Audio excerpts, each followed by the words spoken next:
Acara yang juga diinisiasi oleh Perkumpulan Penyelenggara Jasa Boga Indonesia atau PPJI, Dewan Pimpinan Cabang Makassar tersebut dilaksanakan demi mengembangkan sumber daya manusia dalam usaha kuliner di Kota Makassar. Diskusi tersebut diikuti oleh 30 peserta yang berasal dari pengusaha kuliner yang berada di Kota Makassar, dengan menghadirkan pemateri-pemateri pendukung dari BPJS Kesehatan dan Dinas Ketenagakerjaan Kota Makassar. Intinya adalah pengembangan UMKM dan pengembangan SDM ataupun perusahaan kuliner yang ada. Jadi di PPJ ini adalah beberapa pengusaha kuliner, baik itu usaha catering, kafe, dan usaha produk-produk kecil ya, produk UMKM.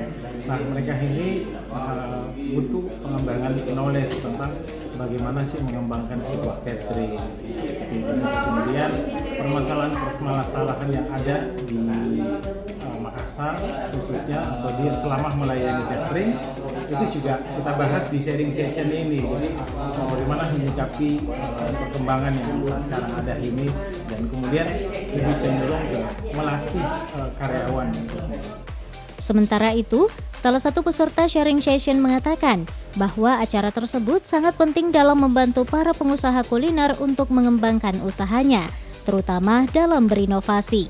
Dalam kegiatan tersebut, Saidah mengaku dapat belajar dan menambah ilmu serta wawasan untuk mengembangkan usaha kulinernya. Yang menjadi peserta adalah kebanyakan pelaku kuliner, jadi kita bisa sharing juga dengan teman-teman yang lain di sini, tempat berkumpul, bersilaturahmi, sekaligus juga menuntut ilmu. Karena di sini akan dijelaskan, kita pasti tentu akan dapat trik-trik baru untuk memajukan kuliner kita. Dengan diadakannya sharing session tersebut, diharapkan para pengusaha kuliner dapat terus berjalan dan terus berkembang dengan dukungan kebijakan-kebijakan dari pemerintah. Fitri Hairunisa, Celebes TV.